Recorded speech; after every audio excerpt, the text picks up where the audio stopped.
Hey y'all, how are y'all doing? We are back with another episode. Woo woo! Welcome back, you guys, to another episode of Southern Therapy Podcast. I am your host. I am Danielle Bailey, you guys. Welcome back. I am so happy to be back for another week, you guys. Another episode, and I don't even know how many episodes I'm into right now. I'm just out here making episodes. I'm just out here being a SoundCloud rapper because I feel like a SoundCloud rapper because I have a podcast now. I tell people that all the time for whatever reason. Why, I don't know.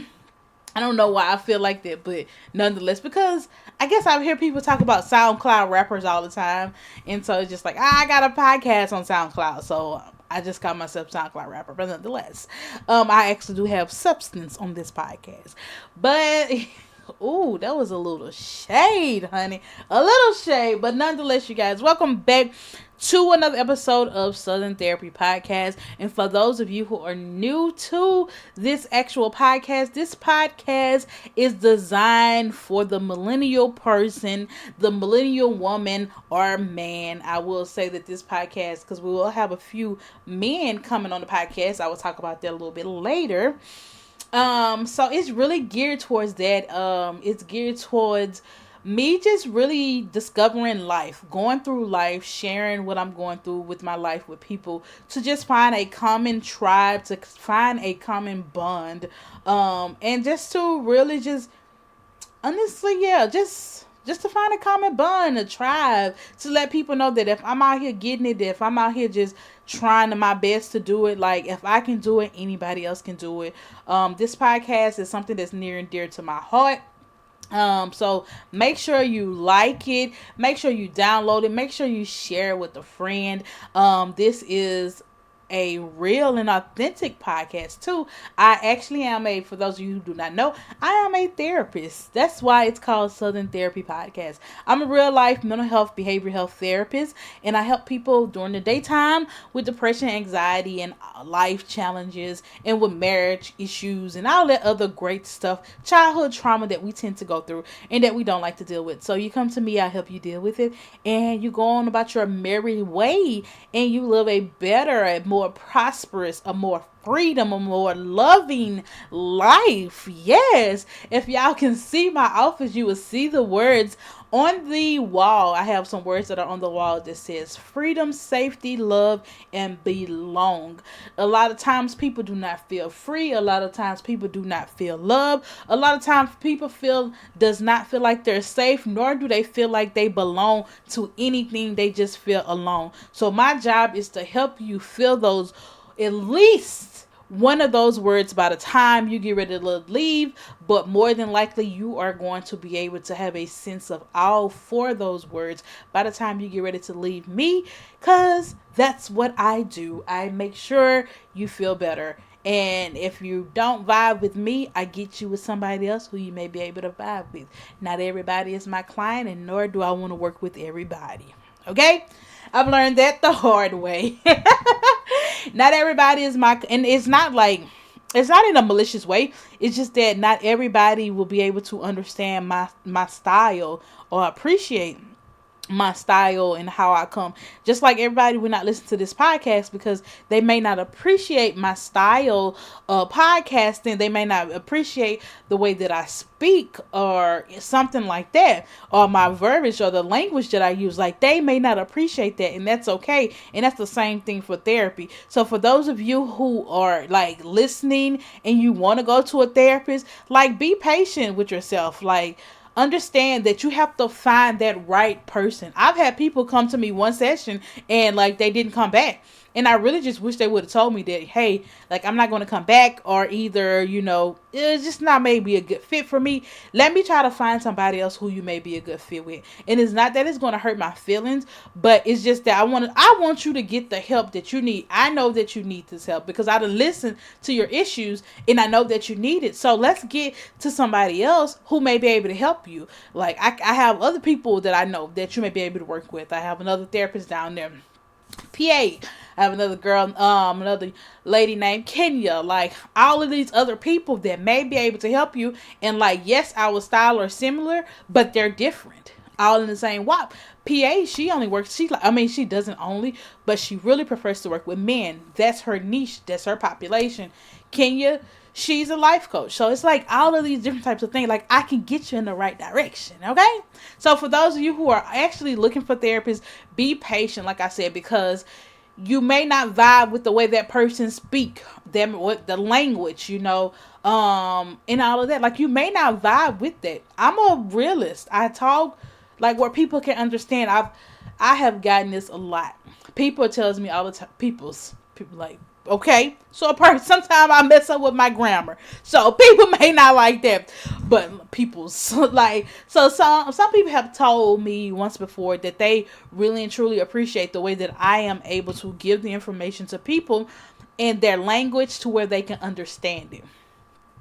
Sometimes people don't need that. Sometimes people want you to talk intellectual.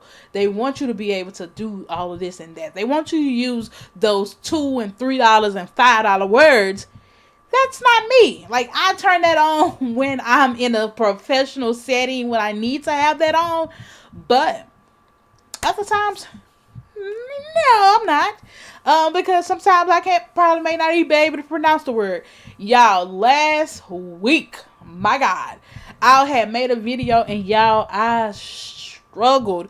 I do not know why and I don't know how. I struggled with estrange. I was trying to say a strange family, and y'all, I butchered that word, and I'm on Facebook Live at that. My God, I say, oh, my God, they're gonna think, she a therapist and she can't even say estrange. I don't know why I struggle with it, but I struggle with it. If you want to see it, go to Freedom Therapy LLC on Facebook and go check out the live about holiday blues and holiday season blues and something like that, and you will hear me butcher that word, child. Whoo, my God. But nonetheless, y'all, let's just go ahead. I said I was gonna tell y'all that today's episode was not gonna be that long, but I'm looking at the clock and it's like 8 minutes into the episode already, child. Help me. But really though, today's episode really should not be that long. I really just only have like a couple of things that I actually want to discuss, and then we're gonna be on our way. Okay, you get on your way, get on with your Wednesday if you're listening to this on Wednesday, or just get on to whatever you're doing. But nonetheless, how was y'all Thanksgiving, good people? I know that last week when I talked, I was just like, I wasn't excited about Thanksgiving or whatever for whatever reason. Like I was just kind of like, I don't want to say if I was down in the dumps. I don't know what I was last week, but I just wasn't excited about it. And so Thanksgiving has come and it's gone, and I actually can say that I really and truly enjoyed it. I spent time with my family, with my nephews, loved on them little boys. Oh my God, they're so precious. They're 2 and 6, and so I'm just gonna love on them now while I can, because of the simple fact is there's gonna be a time when they don't want you to love on them. So especially like the youngest one, he'd come lay his head on your lips so you can give him a kiss, and I just be like, hey, my little stinker or whatever. So such sweet little babies. I don't have any kids, so I tend to love on my brothers a little bit more. But yeah, Thanksgiving was good. Nobody asked me about children neither. We was with my real family, and when I made my real family, I made my family that knows me, that understands me, and they don't care. They may care, they just don't bring it up or whatever. So we just had Thanksgiving at my mom's house, and my mom cooked gumbo. She cooked gumbo, a little bit of dressing, and what else did that girl cook? Oh, and some turkey wings. Like them turkey wings, not even turkey wing tips. They were so good or whatever. So she didn't really do no big traditional Thanksgiving or nothing like that, because I think she's gonna try to do the Christmas or whatever, but not Thanksgiving. I think she's gonna try to do Christmas. So, but nonetheless, love her. She did great. And so that was good. And so on Friday, I went to dinner with two of my old college grad school classmates. Shout out to Evelyn and Jamisa. I just want to go ahead and say this for when they be able to listen to the podcast. I absolutely love them. They will always have a special place in my heart. If anybody has did any type of grad school, you will understand that grad school is not for the faint of heart. Grad school is extremely difficult at times, and I want to say in our grad school experience it was extremely difficult because of the simple fact we had, I think, Hurricane Rita and Hurricane Gustav came through that year. In grad school, if you miss more than one day of class, like, you're behind. So imagine missing 3 days in one semester. How far behind that put us as a class, to where the professors was like, they didn't know what to do with us. In grad school, social work grad school, you have a choice between a thesis and you have a choice between a research project. However, the thesis was thrown out because of the simple fact is we did not have enough time, and people had to get their thesis approved and all of this other kind of stuff, and then you can do research. So everybody had to do a research project. I think some people might have wanted to do a thesis. I didn't. I was trying to go research project child because I'm trying to get up out of there, okay? And so, but even with the research project, like, you still have to get it approved by the IRB board. We couldn't even go in front of the IRB board because we were so far behind, and that made it even more stressful. Y'all, when I tell you, even the professors was like, we don't know what to do. We don't know how we're going to do it. Girl, I was just like, as long as we graduate on time, because it was like I did the accelerated program. I did 10 months to get my master's because I had taken social work undergrad, and as long as you make a B or better in some of your classes, like, they can count towards your grad school. And so Northwestern classes, I will say they prepared us for grad school beyond comparable. Like, we were writing 20-page essays in undergrad.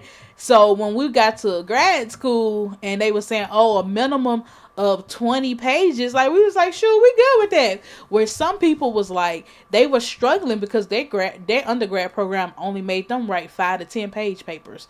And we were just looking like, we used to this. Like, we shoving out 25 to 30 pages easy. My research paper was 50 pages. Yeah. That's not even including the data that I had to put in there. Like, I got it bound. I ended up getting it bound into a book. Like, it was just that thick. It was 50 something pages, plus the data that the surveys that I took and stuff like that. I did African American single fathers, African American single fathers. I did. Oh, excuse me, y'all. I hope I didn't get that young. See, this is what I'm talking about. That young, and on this podcast, because I am recording this at 10:43 p.m. I'm staying committed to my schedule of recording these podcasts on Monday. But nonetheless, y'all. So I did that, and that made it difficult to find single African American fathers. Like, I think that single fathers would have been okay, but when I threw African American in there, it was just like, where you gonna really find these people at? You're gonna find enough. I'm not gonna say where you gonna find them at. And at the time, social media was not popping. Social media was not big as it is today, to where I can go and do a survey and send it out. Go on Facebook and say, can I get some single fathers, like I did recently? Can I get some single fathers to take this survey? Like, social media wasn't popping like that. Facebook had kind of really just came out, and we're in the South, so we really was late to getting onto Facebook. But nonetheless, got it done, 50 pages and stuff like that. And so those ladies was there with me through that hard times, y'all. Like, we cried together. We stole people cards together. We hung out together. Like, me and Jamisa went to the fair one day because we didn't want to write a paper, and somebody had gave us some free tickets, and I got on a ring of fire. Thought I was going to lose my life, and I was like, Jesus, if you spare me, I will go home and do that paper.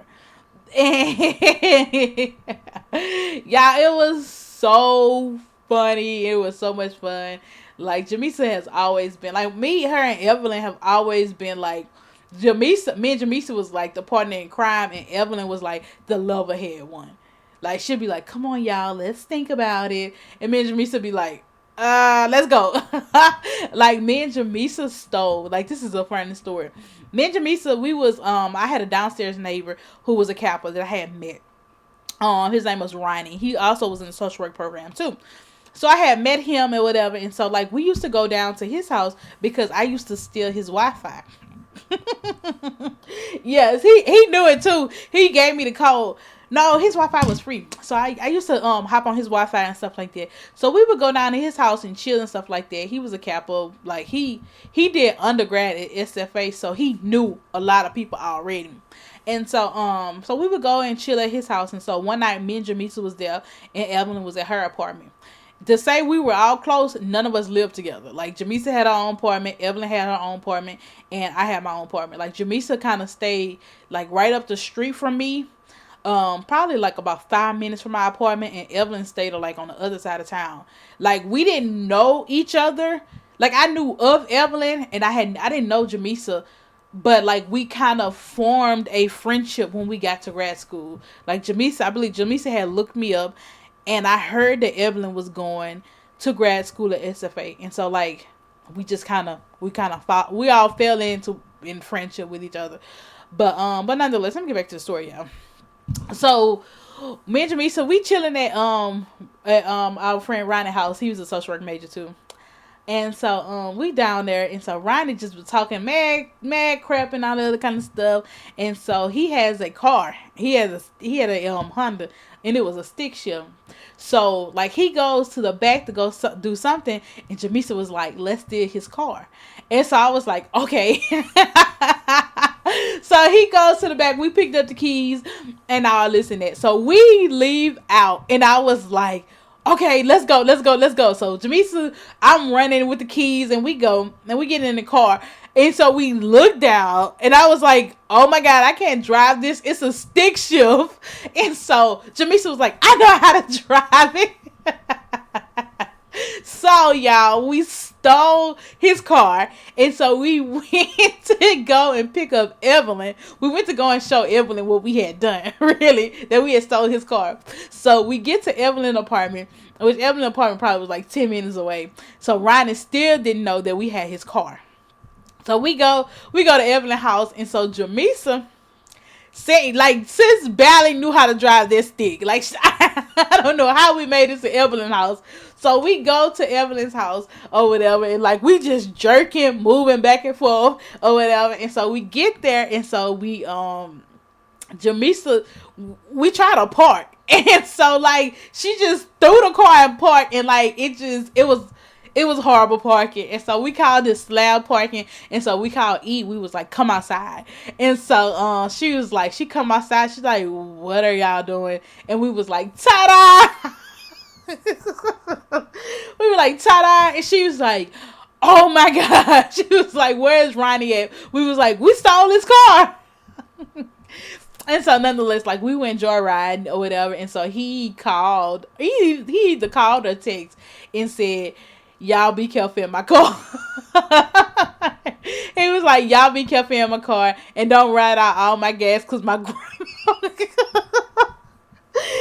Yes, he was like, "Because my grandma just put the gas in my car." Oh my God, like y'all, we laughed so hard. We laughed so hard. Then we came back, and he was just like, "I knew y'all had stole the car." He was like, "Y'all left up out of here too fast." But y'all, like that's why they will always have a special place in my heart. Like we went through the struggle of grad school together, and we all came out. Like just being able to sit down and talk to them. I think the last time we really gathered together, all three of us, was when Jamisa got married. And that was a while back ago. And so we all laughed, talked, just reminisced, and to see where we're at today is amazing. To see three individual African American females living their I would say best life. Yeah, living our lives, trying to do the best that we can, and just really just hearing from each other perspective, what's going on in life and how we're viewing life. Like Jamisa's a married woman with 2 kids. Evelyn, she has 1 kid. She's a single woman, and myself. And her son is a teenager. So hearing her stories about, having a teenage son and being a single mom and trying to raise him. So it's just like, and we talked about a lot. We talked about a life itself, and like us growing up. Of course, like a lot of times, y'all will hear me talk about like childhood trauma and stuff like that. So, us just looking back in our lives, not necessarily saying that we have childhood trauma, but just looking back at our lives and stuff like that, and seeing that what we kind of suffer from, and what we could do better and all of that, and how we want better for our children and stuff. So really good dialogue, really good conversation. I know that I want to go and see Queen Sugar. I want to say this, FYI, Evelyn is my pro-black friend, baby. If I ain't got nobody else that is going to give me, and she reads a lot too. If I don't have nobody else that is just going to give me the straight facts about everything that's pro-black, is her. And so she was like, of course, Evelyn would be able to be the one that go and see the movie Queen Slim. And so she was like, have y'all seen it? Let's talk about it. And I was like, I haven't seen it yet. And Jamisa hadn't seen it yet neither. She was like, oh, I want to talk about that with somebody or whatever and stuff like that. So I'm going to go see that. Probably, if not this weekend, probably like next weekend, or either I'm thinking probably like the during Christmas. I know that's kind of like a couple of weeks off, but like my schedule is ridiculous for the next couple of weeks. So, but nonetheless, y'all, yeah, I had that going on. And Saturday, I went to I served as, I have a friend group. I want to say this to those of you who are who have friends. I want you to cherish them. I want to say, because I realized it as a therapist. It wasn't until I realized that as a therapist, that people don't necessarily, that adults don't necessarily have friends. They don't have people who they can recall and talk to, or who they can rely on, or stuff like that. Like, they don't have that type of person. And I just thought that everybody have it, because I have it. And I realized that they don't have that tribe. I have a tribe of women who we call ourselves the Sister Circle. It's 7 of us all together. And so we rally around each other. Like, we have group meet. We talk almost every day in group meet. Some kind of form of talking. Like, I may not see you physically, but like some form of talking. Like, all of us will talk. Just check in, see how we doing and stuff like that. I didn't realize people didn't have that until I really became a therapist. And they was like, people would tell me that they don't have friends, and I'm like, what? And so it made me value my friendship a little bit more with those ladies. Although we fuss, we fight, we fall out. I personally have fell out with, I want to say, how many? About 2 of them. Yeah, about 2 of them. And we've always mended. And I would say one of the longest running ones, shout out to my homie Kim. Me and her that's through thick and thin. When you hear me and her we have made up, we have fallen out, we have made up again. And like, it's just that, like, that's my dog. And I've known her the longest. And like, she has put up with my attitude. She has put up with she's put up with me growing. I would say that, because at one time I was very outspoken, and I didn't care what I said, and I didn't care who feelings it hurt. Like, I didn't care. I'm not gonna say I didn't care, but I feel like sometimes I was like unaware that it would really hurt your feelings. And so I don't know if I was unaware, if I just didn't care. I don't think that I don't know. I don't think I just didn't care, because I am a caring person, because when I knew, I don't know, y'all, okay? I can't remember. I don't want to say that I didn't care what I said or whatever, because sometimes it would just come out, and I just was unaware that it would hurt your feelings. And I just go on about my merry way. and stuff. And so like, but shout out to Kim because she has been with me through my whole growing season. And I would like, as a therapist, I have learned so much. My clients, I help them, but I also get something in return. I've my judgmental ways, because I used to be very judgmental, some people would say, and I can see that, and that has changed. Like, yo, everything ain't black and white. Everything is not Danielle's way. Danielle is not always right. That you should always welcome some type of education from somebody, and you should listen. Because I had the mind frame at one time, oh, I'm right. Sure, ain't nobody else right. I'm right, or whatever. And so that's not good in a friendship, because you can't tell people what to do and how to live their life. And you just can't do that. So you just be there, you support them. So shout out to my friends. But nonetheless, the sister circle, like one of our friends, sister had tragically and unexpectedly passed away last week. Tiandra, shout out, may she rest in peace. I'm not gonna say shout out to Tiandra, but may she rest in peace to Tiandra. She had passed away, and it was one of our friends. It was her little sister, and she was in a really bad car wreck that ended up taking her life. So like, we as a friend group was going through that. I think that I don't know if I talked to y'all about it last week or not, but like, this time last year, one of my other friends, their mom, like, this is for our 7 group of friends. We've been friends since 2005. We've been in this thing for a long time. Okay, since college, we call ourselves a sister circle. So like, last year around this time, one of our other friends, like, we never dealt with death as a group. Like, yeah, we might deal with death like cousins or something like that, but death of immediate family, like, we had never dealt with that until last week. And not last week, but until last year, when one of our friends, her mom passed. And so like, as a group, it's like, how do you support her?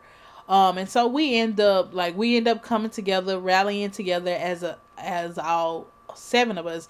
And mind you, we're located throughout the state of Louisiana. Like, nobody's just in one area. Like, I would say, we got 2 in Shreveport, myself. Well, I would say 3. 3 in Shreveport, that includes me. We got 2 in Alexandria. We got 1 in New Iberia. We got 1 in Baton Rouge. So like, pulling all us together, and like, these people have families. Like, a lot of them, we got 2 wives. How many of them mothers? 4. Yeah, 4 finna be 5. 5 mothers in this group. So you got kids. You got to balance all of this and to try to get us together. So, but like last year when we dealt with that death as a group, and it was being somebody's mom, and like, we call her mama too. A lot of our parents, we call them mom and daddy. Like, if the sister call them mom and daddy, we do too. So like, we didn't know, it was like, how do you be there to support that sister when her mom died? And so we and you have to realize, y'all, you're close enough to the family, but then you're far enough from the, like, you're close enough to the family, but then you're far enough to be removed to be able to serve the family. So we end up, she had asked us to serve at the repast, and so that's exactly what we did. All of us, I think one of us couldn't show up because she was sick with the flu, and we didn't need her over people food, child. But we all came there, we all served, we all gathered, and was just there for the family, for support. They ended up having a DJ at her mama repast, child, and we was out there, we was entertainment. We out there looking like some cafeteria ladies. We had on the aprons with the gloves, serving the food, and it was just like, just really making them laugh, and making them, trying to turn it into this situation, to this dark situation, to a little bit of light, little positive and stuff like that. So that was the first time that we had to encounter death. And it was like this time last year. So to have another sister encounter death so close again, so it was like, we all rallied together, come and we served. I think that's just our thing now. We're just going to come and serve. And I think that as we continued unfortunately, because death is a part of life as we continue to experience these different type of things. But I hope the death angels leave us alone for a while. Will understand and know what to do. Like this time was a very learning experience for us. Is that and we get shirts made too. So like the first one, we had white shirts because her mom wanted everybody to wear white. We had white shirts that said Sister Circle, and this time, my friend, her sister loved purple, so we had black and with purple writing that says My Sister's Keeper, and we had Sister Circle on the back. So like, you know, we're there. So we served the food. And I said, moving forward, like I'm just gonna bring some food with me, like, because it was a little. It was a little sketchy at first, y'all. You know, I didn't know if I was gonna stay there. You know, you dealing with folks' family, the whole family, and I'm only used to my friend and maybe her and her immediate family, but we got the entire whole family coming there, child. You know, y'all know how people is at funerals, okay? In my mouth, and the friend that was that has a level head in all of this, and that's the great communicator, because like, yes, I'm a therapist, and I got a level head in therapy. But when I'm outside of therapy, I ain't playing the therapist role. And when you get on my nerve, I'm gonna give you this old stank look, like get out my face before I go there. And so our friend who, you know, don't have that necessarily have that face, that's a little bit more, it takes a little bit more to get her riled up. She wasn't there yet. And so like people was just, you get heat, yeah. Nonetheless, y'all. So we end up serving. I'm not gonna go into that, but we end up serving the good people. We had a good time and stuff like this. So just being there for your friends and stuff like that, I learned a very valuable lesson during this whole situation, is that I'm grateful for my friendships that I have with those ladies and stuff like that, because not everybody have that. And I'm grateful that God has put a bond together. And I know that the Bible speaks of, when it talks about, you know, it's really recited during weddings, and it goes something like this to the effect, I know I'm not quoting it right, what God has joined together, let no man take us under, or something like that, or tear apart. You know, what God has joined together, let no man tear apart. I feel like that with my friends, with those ladies. Like God has ordained these relationships, because truth be told, like some of these relationships, I don't understand how they've been repairable. Yeah, and some of it's been my fault too, but they have been repaired and they have been healed, and we still continue to thrive. Like we still continue to be, even though some of these falling outs has been bad. Like between some of me, I would say for one, me and Amber, it was a really bad falling out. Like me and her are really good now. Like we are really good. Like we talk, and we talk about personal stuff and stuff like that. So it's just like, you know, I don't know. And it took me growing, it took her growing, and we're back. Like we're really good friends now, even tighter than we were beforehand or whatever. So, but nonetheless, I'm grateful, I'm thankful for those type of relationships and stuff like that. I am my sister keeper. I think that's going to be the name of this episode. I am my sister's keeper. Shout out to Sister Circle. I love you guys. Y'all will meet them, because they'll come on the podcast too as well. But last but not least, before I let you go,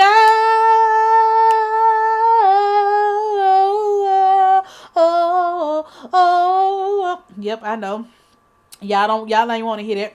But nonetheless, but before I let y'all go, let me tell y'all what I got coming up for y'all. Hey, what I got coming up for y'all. I'm so excited, as y'all can tell. So, me and today, like I said, like me and my friend Amber, like really good friend, we were talking today, and we were just talking about we was actually talking about her. I'm just gonna go ahead and tell her the business. But nonetheless, she, you know, we were talking about what she was having going on in her life, and we were talking about men. And we were talking about how we were talking about a particular situation with her, and you know, like a man, I'm not gonna use her situation because she'll have to tell her own situation. But it goes to the gist of this. successful women, in which a lot of y'all probably that listen to this podcast are successful women. If you're not, you're there. You're going to get there. But successful women making more money than men, and having more drive and having more ambition than a man. Like, how do you, how are, how does that mix? And so she was asking me, she was like, come on, friend, give me therapy. I was like, sis, I can't give you therapy on that one because I don't know. And so we were just talking, she was just like, because it has this young man that's trying to holler at her, and he doesn't necessarily have a vision. And I would say this, I may be wrong. So this is why I want, okay, y'all. So we're going to have some men come on the podcast, and I want to hear from them. I want to be educated on this. Okay. I really, truly do. Because in my mind, if a man don't have a plan, he can't lead me. And it's like, if you can't lead me, if you don't have a plan, that means you can't lead me. That means that we're going to be going in circles. Like, I need you to have a vision. I need you to have a plan.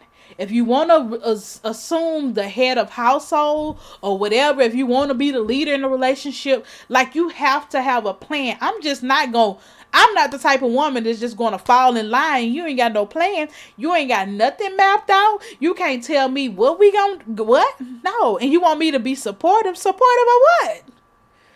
And so we were kind of talking about that. And I was like, I don't know, friend, because I'm with you in that boat. Like, if a man do not have a plan, you can't leave me. I can't be with you. And then, the whole conversation about being submissive, and then the whole conversation about, women making more money, and like, all those types of conversation, and women having more ambition, and women, more ambition than men. And then how do you date? Like, do you date a man that works at McDonald's that don't have a plan? Like, how does that work? Like, are we being judgmental? Like, a lot of us have, like, a lot of my friends have college degrees. And so, and not to say anything about a person at McDonald's, like, ain't nothing wrong with a person at McDonald's. I'm not going to say that. But if he ain't got no plan to be a manager, a shift leader, and eventually be a franchise owner or a general manager, like, what we doing? We just working at McDonald's and we 33, 34? Like, I can see you working yourself up the ranks. I ain't got no problem with that. But it's just like, so it's like that.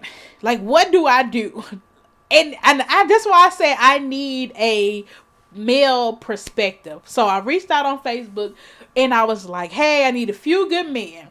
And I need a few good men to come on the podcast and to talk about that. Because I really do want to know, am I cutting myself short by not giving the man at McDonald's or at Burger King or at gas?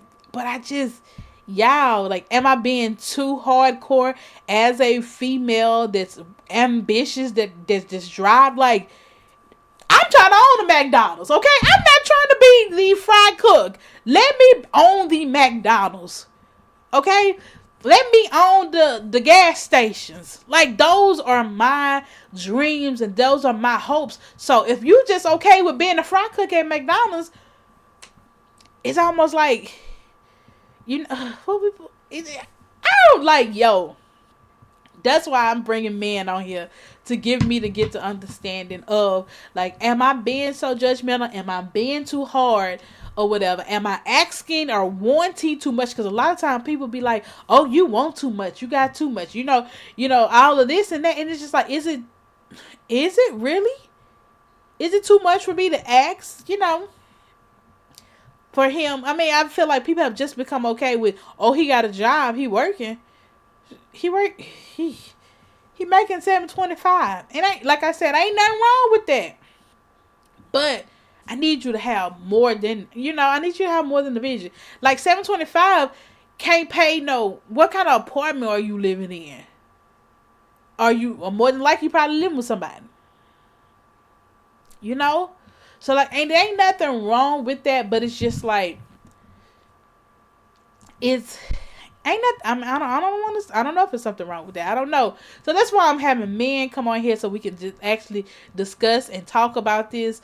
So to let me know, like I really will take constructive criticism. Like I really want to hear from a man about this, because of course all I'm gonna do is bring it. If I listen to my friends, where like I said, we all on the same kind of playing field. We all are educated women, and so our definitions and their spouses are educated as well. So nonetheless, you guys, that is it for this week's episode. I am my sister's keeper.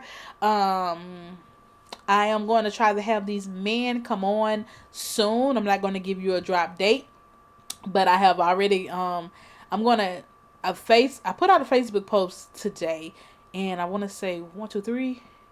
Two men have said on the post that they would like to do it. So I'm going to email them on tomorrow and to see about scheduling a time and a date for them to come on the podcast and we can talk about it. So I kind of want to bring a variety, but I want to make sure that I have the guy that's also like, I know I have one guy, he's a business owner.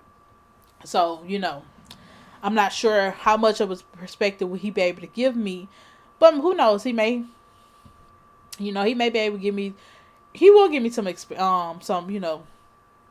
perspective. Have another guy.